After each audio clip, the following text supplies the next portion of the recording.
Hi guys, it's Ivory and welcome to my channel. So today I will be doing a almost full face. I think there's only like one or two items that you guys have seen and you're gonna be like, oh, I see you use that all the time. But everything else will be either you've seen me use only once or I never bothered to bring it on camera. And all of the products that I will be using today are actually really good. I love them. I never show them for various reasons, which we'll go into as I apply my makeup. Before we even get into it, be sure to subscribe if you haven't already. I post new videos every single week. And also be sure to follow me on my social media. Everything is _ivorypcherry. And that is it. Let's get this hair up. I'm actually going to start with my base today. Usually I do the eyes, but I'm just, my base right now, I say this in every single time, like there's a different excuse as to why my skin sucks and it just sucks. I don't want you to have to look at it longer than you need to, so we're gonna get that out of the way. For foundation, I am going in with the Urban Decay All Nighter in the shade 5.0. I got this as a sample at Sephora years ago, like 3 years ago. When I was getting married, I went to Sephora and got a bunch of different foundations. Like I got like 4 or 5 and I asked for samples so that I could wear them all day at work and then go to the gym and then see how they lasted. This is definitely one of the good ones because I threw away all the ones that I didn't like. And before I could even buy the full size, I went into my drugstore phase where I decided I would try to find the best drugstore foundations because they're way cheaper, and I ended up finding a really good one. So I never actually ended up buying this one, but the coverage is really good, very long lasting, great for oily skin. I'm like just picking this out of the jar, so I can't really tell you if this is like 1 or 2 pumps, but as you can see, the coverage is pretty good. I think it's a little bit too light, but I feel like it went on a little bit light, but it oxidized a little bit because it matches my chest a little bit more now. So that really worked out in my favor.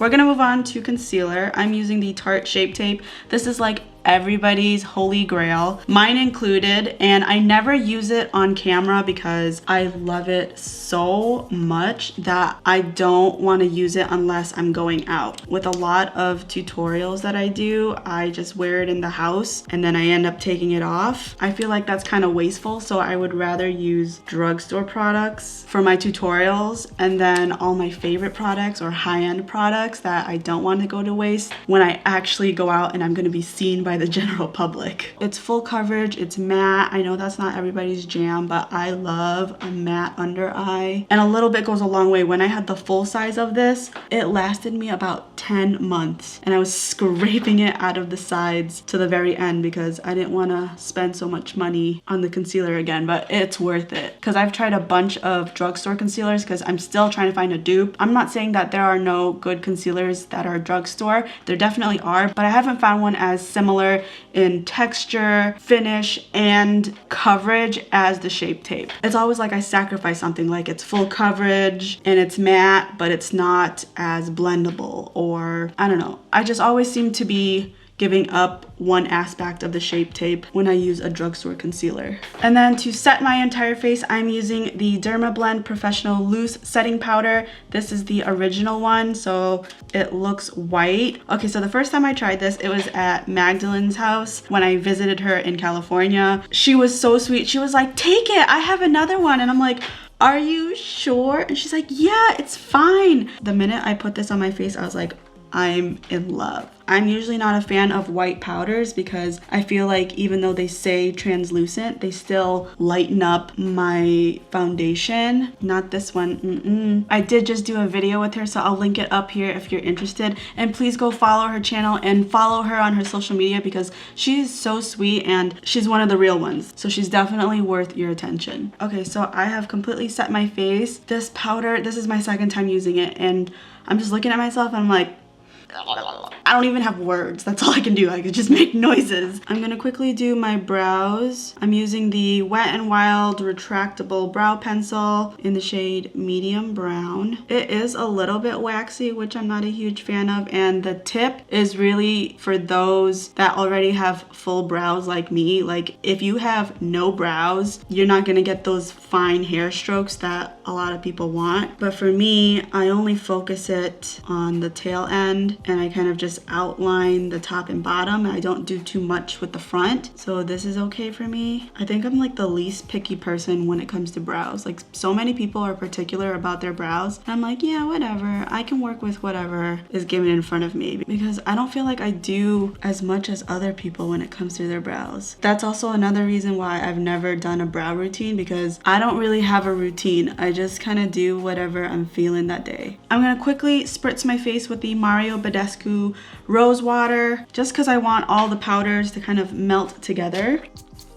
A warning for people who don't like scented things, this has a scent in it. It does smell like roses, so if you don't like that, do not get this. I'm gonna move on to bronzer. You've already seen me use this a bunch of times. I'm going in with the Physicians Formula Butter Bronzer. If you follow me on Instagram and you saw my story, you would know I shattered this, or I should say United Airlines shattered this when I put it in my luggage, and I did everything possible. Like, I had a big fluffy coat on top of it. I had towels surrounding it so that it wouldn't break, and it broke. I was so sad. Luckily, Magdalene had alcohol, so I was able to restore it. And then after a 24-hour recovery, I put it in my carry-on because I just didn't trust that they would take care of it in my suitcase again. Yeah, I knew I would take better care of it if it was in my backpack, so I ended up bringing it on the flight so that it would make it home safely, and it did. I think the issue is that this bronzer is very soft. Like, even when you touch it, it's quite powdery, so it's not a traveling bronzer for sure, and I had to find out the hard way. Next, for blush, I'm going in with the Sigma face powder in the shade Cor de Rosa. It is a matte blush. This looks very natural on me, so I can really pile this on and it's not gonna look scary. I mean, there's obviously a limit when you should stop, which is probably 4 seconds ago, but here I am still blending away because I have an addiction to blush.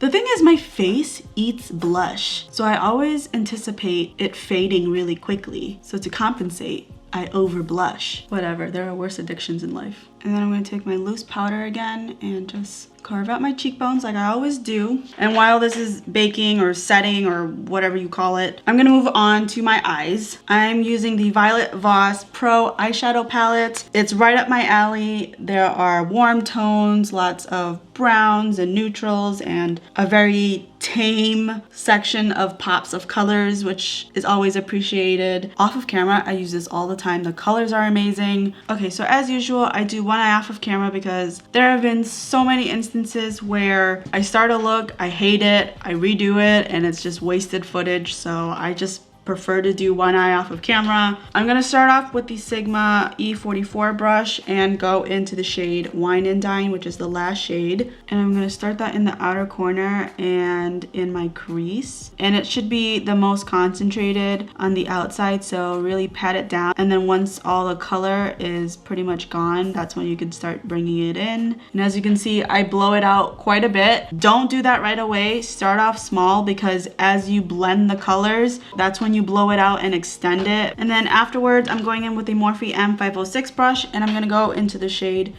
Hashtag, and I'm gonna use that to blend out Wine and Dine. I like to pat down the color first, and then once it's down is when I'll start buffing the two together. I hate when people, and let me just say, I am a victim of this too, like I have done it, but I hate when people blend two totally different colors together and it's just like a rainbow. Like, there is a clear line between the two colors, and I know I'm guilty of not taking more time to blend away the colors. But when people are just like blatantly not blending, oh my god, that drives me nuts. This isn't so much a tutorial as opposed to like, I want to show you how good this palette is.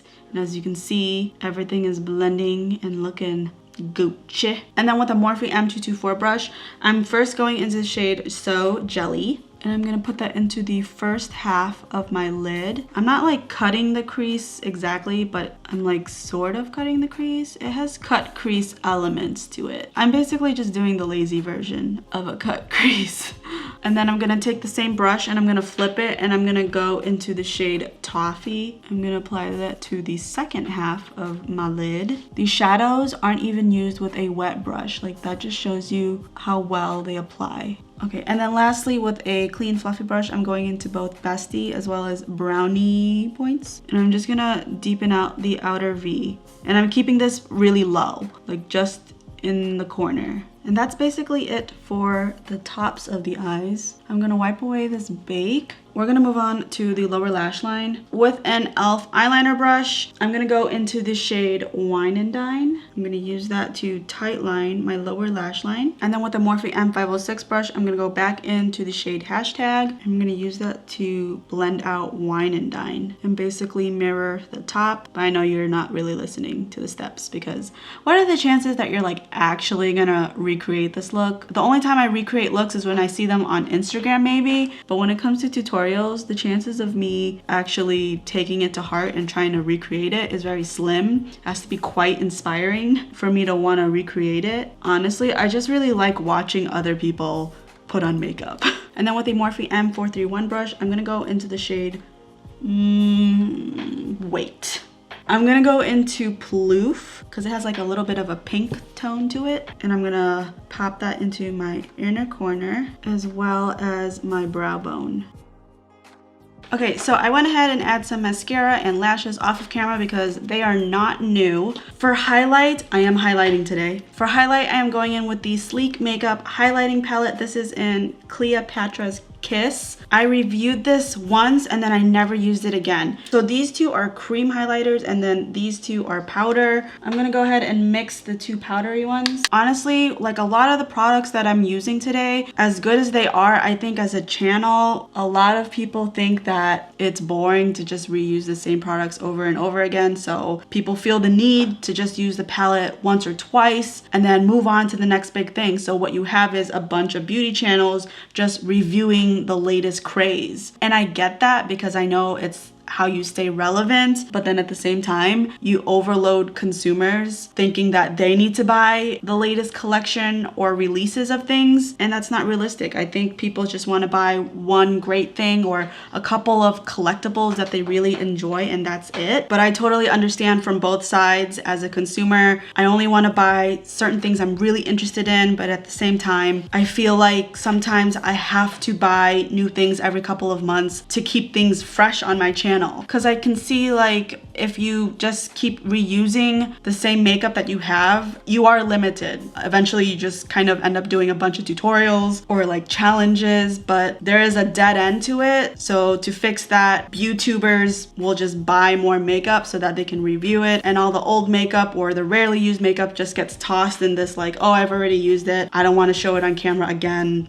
pile. But that's why this type of video is kind of nice, because it kind of updates you on what products I've shown you on this channel that I never revisited, and it also gives you a more realistic view on what I use on a daily basis but don't really show you. Lastly, we're gonna apply a lip. I am using the Beauty Glazed Matte Liquid Lipstick in the shade Kristen. These are best sellers on Amazon. I'm pretty sure that they are a dupe for the Kylie Cosmetics one, because a lot of them have Kylie Cosmetics names. Like this one is Coco K. I saw another one that was Candy K. I'm almost positive this Kristen is a name in her collection, and I really like the way these apply and last. So if you don't want to buy Kylie Cosmetics but you want to buy a dupe for them, here you go. And I just wanted to note that they do have a scent. It will dissipate, but initially it smells like Tootsie Rolls. Yeah, Tootsie Rolls. All right, and then lastly, I'm gonna use the Mario Badescu Rose Water Spray again. I'm okay, I'm being dramatic. And that is it for this video. I hope that you enjoyed. As always, all of the products that I used are in my description box below, so if you are interested in trying any of them, they will be there for you to search for. If you liked this video, don't forget to give it a thumbs up, and feel free to comment down below what other types of videos you'd like to see from me. Thank you so much for watching, and I will see you in my next one. Bye.